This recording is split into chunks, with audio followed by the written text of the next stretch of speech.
വൈക്കം നഗരസഭ, താലൂക്ക് ആശുപത്രി എന്നിവയുടെ ആഭിമുഖ്യത്തിൽ സംഘടിപ്പിച്ച സ്വാന്തന പരിചരണ ദിനം നിഴൽ 2025 ശ്രദ്ധേയമായി. സ്വാന്തന പരിചരണം എല്ലാവരിലും എത്തിക്കുന്നതിനും വേണ്ട അവബോധം സൃഷ്ടിക്കുന്നതിനും ജീവിത നിലവാരം ഉയർത്തുന്നതിനുമായി നടപ്പാക്കി വരുന്ന പദ്ധതിയുടെ ഭാഗമായിട്ടാണ് ചടങ്ങ് സംഘടിപ്പിച്ചത്. നഗരസഭാ ചെയർപേഴ്സൺ പ്രീത രാജേഷ് ഉദ്ഘാടനം ചെയ്തു. പാലിയേറ്റീവ് ദിനം യഥാർത്ഥത്തിൽ ജനുവരി 15-ാം തീയതിയാണ്. അന്ന് ചില സാങ്കേതിക പ്രശ്നങ്ങൾ ഉണ്ടായിരുന്നത് കൊണ്ട് നമുക്ക് ആഘോഷിക്കാൻ പറ്റിയില്ല. ഇന്നത്തേക്കാക്കി. അപ്പം ഇന്ന്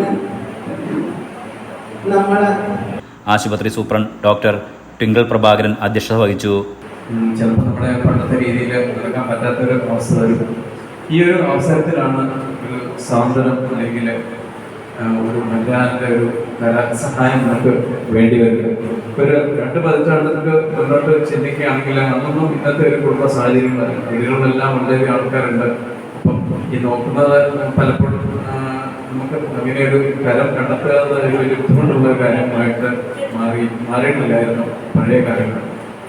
നഗരസഭാ വൈസ് ചെയർമാൻ PD സുഭാഷ്, ആശുപത്രി RMO doctor Sheeba SK, Vaikom DYSP Sibichan Joseph, Rajasree Venugopal, doctor AC Sreekumar തുടങ്ങിയവർ സംസാരിച്ചു. പാലിയേറ്റീവുകാർക്കുള്ള വിവിധ സഹായ വിതരണവും ചടങ്ങിൽ നടന്നു. തുടർന്ന് പാലിയേറ്റീവ് അംഗങ്ങൾ അവതരിപ്പിച്ച ഗാനാലാപനവും വിവിധ കലാപരിപാടികളും അരങ്ങേറി.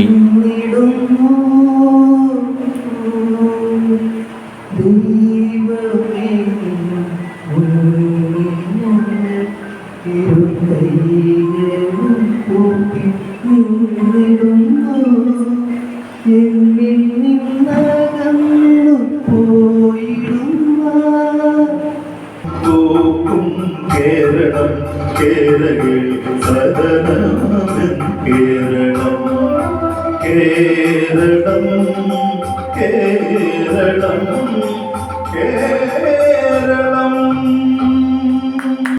Enlight news, Vaikom.